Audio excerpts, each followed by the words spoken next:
I've got a few videos planned. I've actually only got this amount of blackcurrant left, so listen to this.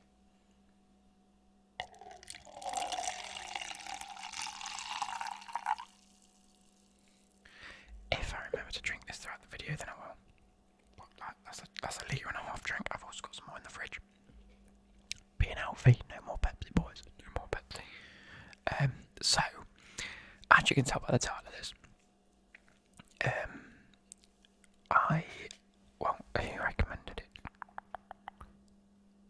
You should do a video where you react to unpopular football opinions. So Clement Edwards, shout out to you, big up. So I said, yeah, go on then. I want because I was going to do my mods football teams, which I did. I've already done that. And then I said I'd also do an unpopular opinions video about football. So they've given me some unpopular opinions. I'm going to go through them and, voice my opinion on it and basically what I think at the end of the day. So, number one, Firmino has become widely overrated for about a year now. They need a new striker to replace him, and he's not even that particularly creative. So let's jump into that first and foremost. I do think he's a great player, don't get me wrong, and I do think that he fits Klopp's system. I think he's the type of player that, comes in as a, sort of like a secondary striker, not as your main goal scorer. But I do have some agreements with this. I do think that at the minute he's widely overrated. I don't think he is as important to that Liverpool team as the other players. There were a few games last season where they didn't play him, and as a team they didn't play as well. But you've got to put it down to the fact that he's not. Well, he is needed. There is an element of him within that system playing a specific role. However, I will have to agree with the bit where he says he's not even particularly creative. He's a great player and he fits the system, but he's not as creative as either he has been in the past, or I don't know, maybe he's getting a little bit lazy with it. I do like him as a person, I do like him as a footballer, and he does fit the system. I just don't think he's as creative as he could be. Whether that's a him issue or whether it's whether that's just how that role ends up being, I don't know. But what I will say is there's not many other players out there that are like him and or will fit that system. If I'm being totally honest, the only other player I could see fitting that system is Havertz, because he likes to play that centre forward sort of secondary striker role. I think I've got something going in my eye, boys. Jeez willikers. Right. I've got my glasses back on because, I found them. But yeah. So, I don't think there are too many people out there that can really replace him anyway. So, at the minute, he's the best that they could probably get. He is arguably a very decent footballer, and he has come up clutch a few times previous seasons. But as Clement said, over the last year, he's still overrated for what he actually brings to the table. So, I agree. Now, the second point he made, and I want to go in on this a little bit. So let's buckle up, boys. Let's get comfy. He says, Gareth Southgate is a terrible manager. And if England would to do well, England would do well to replace him if they want to win trophies. A few wins against minnows, I don't know if that's a specific word or not, at the World Cup blinded people. I thought he was incredible when we went to the World Cup. I think he did very well with the team that we had. I want to say at the time he was playing certain players and he really rallied up the team specifically, and he really brought together a few players and got them doing well. So at the World Cup, I will say he did very well. But I will also agree that we had a very, very easy run compared to some of the teams that we could have come against.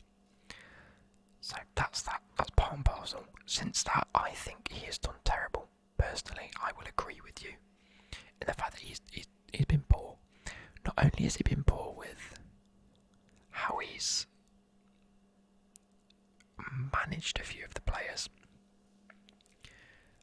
and like there are certain players that have been out there, like the Foden and the Greenwood incident, where they just haven't been good for the England squad themselves, and that's their fault. That's a completely separate issue. But I don't think that Southgate's man management and decision making when it comes to the team sheets and who he's playing where and how he's playing them, I don't think that's been very good. Now, I do understand that he has to, in this like downtime between like now and the Euros, he will have had to bring a few players up. The likes of Conor Cody had his first appearance the other day, and a few others have made their first appearances. I think Reece James made his first appearance. I do think it's times like this where he has to pick a bit of an odd squad to see who works and who doesn't. It gives a few of the not younger players, but it gives a few different players the chance to come through and shine a little bit and actually prove themselves. If they can come through and do very well, then fair play to them. So I understand it from that perspective. I just don't think, like, he chose 3 defensive midfielders the other week for no reason. He had 5 at the back and 3 defensive midfielders, and then not only complained but just looked far gone when players weren't creating the chances. And you sit there and you think, I can see the issue here. Why can't he? Not only that, but the players making their debuts in a team like that, they're not going to look good. They're not going to be able to just change the game because they're part of a team in a system that just clearly didn't work.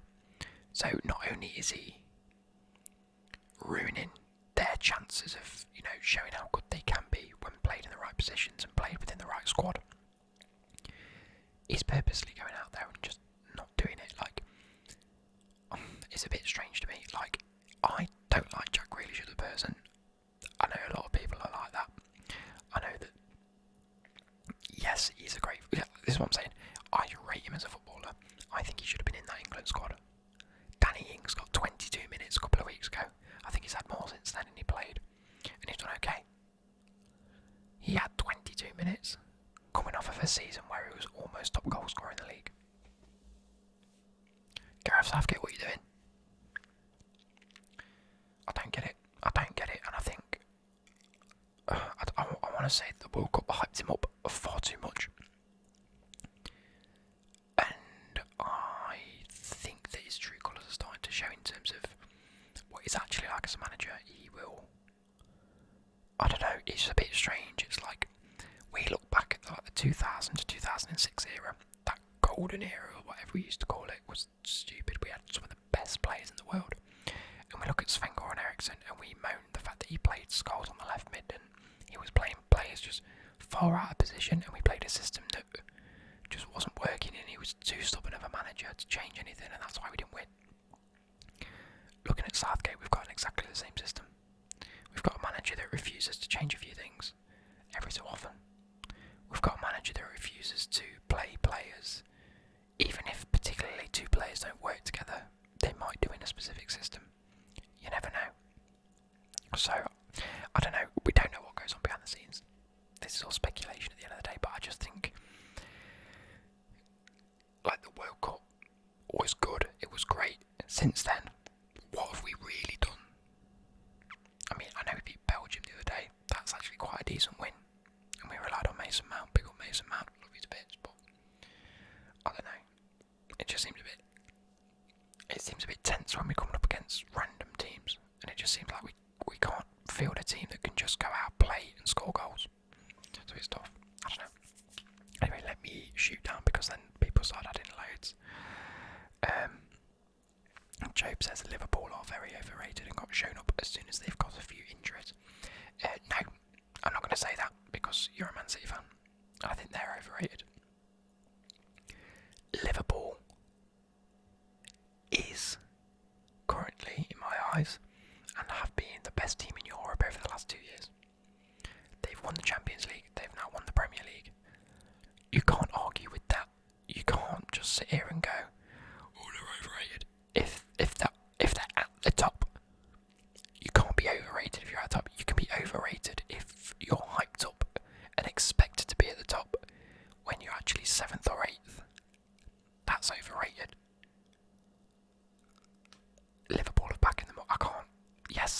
few injuries. And yes, they are being shown up, but that's because they've got a few injuries. If you've got key players out, of course you're not going to perform as well. Man City, for the past 4 years, have had defensive issues. And every time it's, Otamendi's injured, Laporte's been injured, fucking Mendy was injured for 2 seasons. Talk about overrated. You've got a left back that's made like 6 appearances. What's that about, Job? What's that about? What's that about? Your defence is overrated. That's what that is. I don't know. I get a bit vexed because Liverpool are at the top of the game. I don't know. And then Clement's got not so much injuries, but just have to attack Trent, who's probably the worst defensive fullback in the league. I'll agree with that. He's not particularly brilliant defensively. But he's a great wing back. The thing is with Liverpool is often is the case where you start with 4 at the back, the wing backs bomb on, and then Fabinho or Henderson drop into a defensive position, and you end up with 3 at the back with 2 wing backs. It's just how that system works. If you can exploit it, fair play. Teams are learning to exploit it, that's what I'm saying.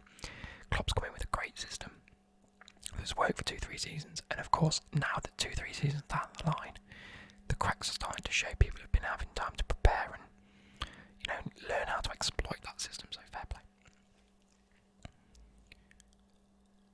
And then Joe's what makes you think how well City did with all our injuries. Yes, because you spent about £500 billion, how much it was, on a defence. And then Clements put, look, they're arguing with each other now, and put Delph might be better than Mendy at left back, Delph did an absolute job at left back, I will say, and then he's put, nah, just let Mendy have his time. You've got to think he's never had a solid run. He'll prove himself. You keep getting injured. Tough. Anyway, we're going to keep moving. Magnus has put, I hate Klopp. He can't accept a loss and always comes with the most washed up excuses for why Liverpool lost. He is a sore loser. Yeah, I'd agree with that. Yeah, I love Klopp. I like his philosophy, I like his thing, but he does seem to come up with like ridiculous, stupid excuses, and there's no excuse in that in itself. I think that he can come up with stupid reasons, like the grass was too dry. Oh, come on, you've been playing it for 90 minutes. If it was too dry for you, it was too dry for them. End of the day.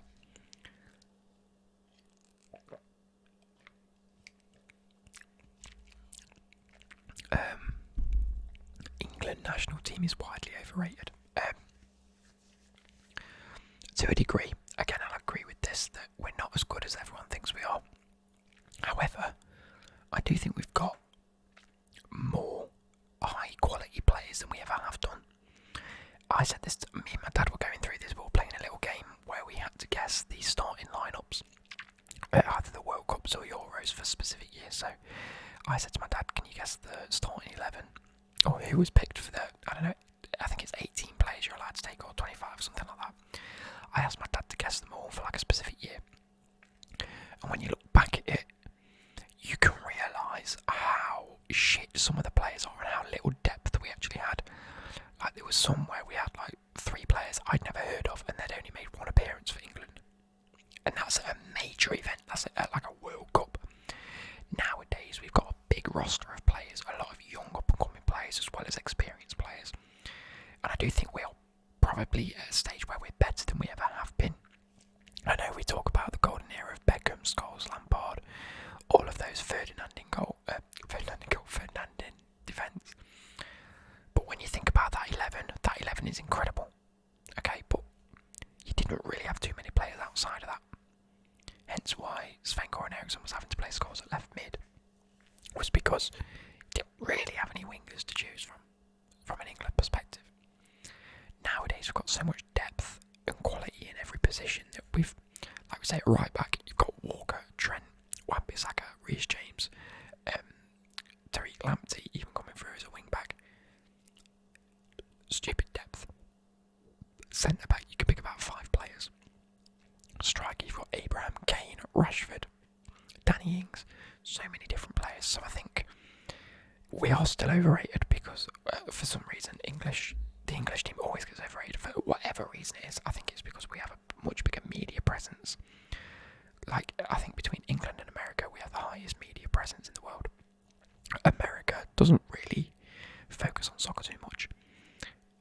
whereas England does, it's our main sport. That's why the media take the major sporting event and just blow it out of proportion. And it's a bit stupid. So yes, we are overrated, but I think we are in a better position now than we ever have been. So, it's about balance.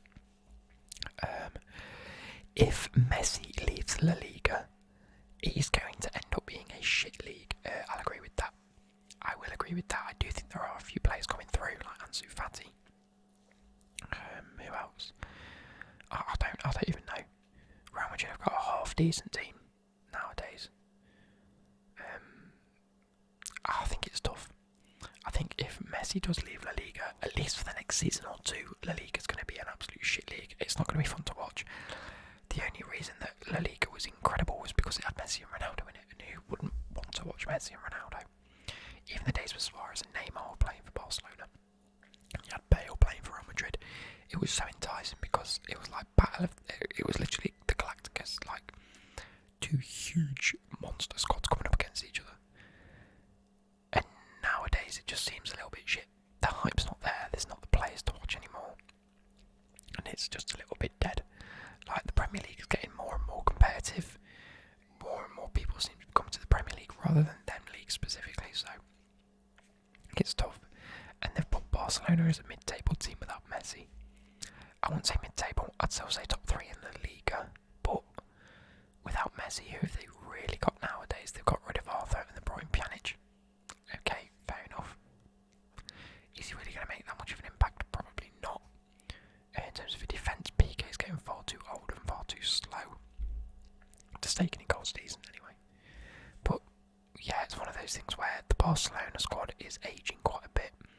They're sort of hit their peak already and they're starting to go on the decline. Ansu Fati is up and coming and he looks incredible. And I think he's the only person with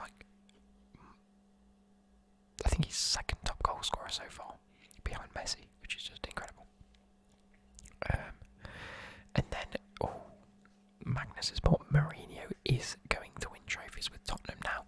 I had this debate with Job a couple of weeks ago who said that I really underestimate Mourinho's ability. And to a degree, yes. I don't like the guy. I hate the guy. I hate Mourinho. I think he's a washed up arsehole, if I'm being totally honest. Do I think he's going to win trophies at Tottenham? Definitely not. And I think that's more of a personnel issue than a management issue. I think Mourinho was a bit too quick to take the Tottenham job in my eyes, straight after Pochettino left. I think Pochettino did a great job, if I'm being honest, with the players that he had and the position that he was put in. Especially with them spending so much money on the stadium and not really having much for transfers in the end. And then Mourinho's come in and I don't really see what is improved. I do think they beat Man United 7-2 and I do think that, was it 7-2 or 7-1? No, 7-2, something like that. And I do think that was a thoroughly deserved win. Tottenham played incredibly well. Man United incredibly shit. So sometimes maybe good, sometimes maybe shit. But I do think that Mourinho is a serial winner in terms of his mentality. I just don't think that the way that he plays is suited to football nowadays. I think football has outgrown him, in a sense. He tried it at Man United. He plays far too defensive and requires that sort of counter-attacking football, which is okay, it's fair enough. But I think the likes of Man City and Liverpool have a defence that's good enough to constantly keep an attacking pressure and then relieve any pressure that's put on them from a counter-attack. I think Van Dijk, Gomez, Robertson, Trent, whoever else they want to put in defence, Fabinho, Henderson when they drop back, I think they're all quick enough and mentally strong enough to deal with a counter-attack. So I just don't think that I don't think there's an element. I'm trying to see where I'm going with this. I just don't think defensive football is the way to go at the minute. You never know, like early 2010s, 2015, it was a solid way to play. I think with the other managers that are in the Premier League, being defensive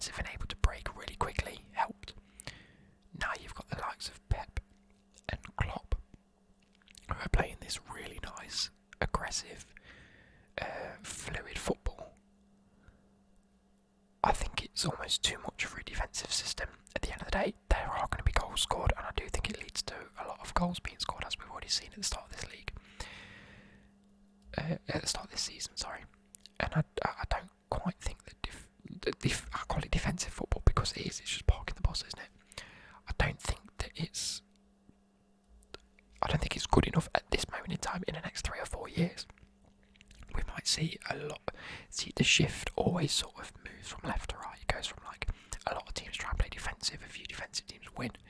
Then if you come through and play attacking football, a number of teams adopt an attacking philosophy and they start to do sort of well. Like we've seen it with this season. Like Ancelotti's brought in like 3 incredible midfielders in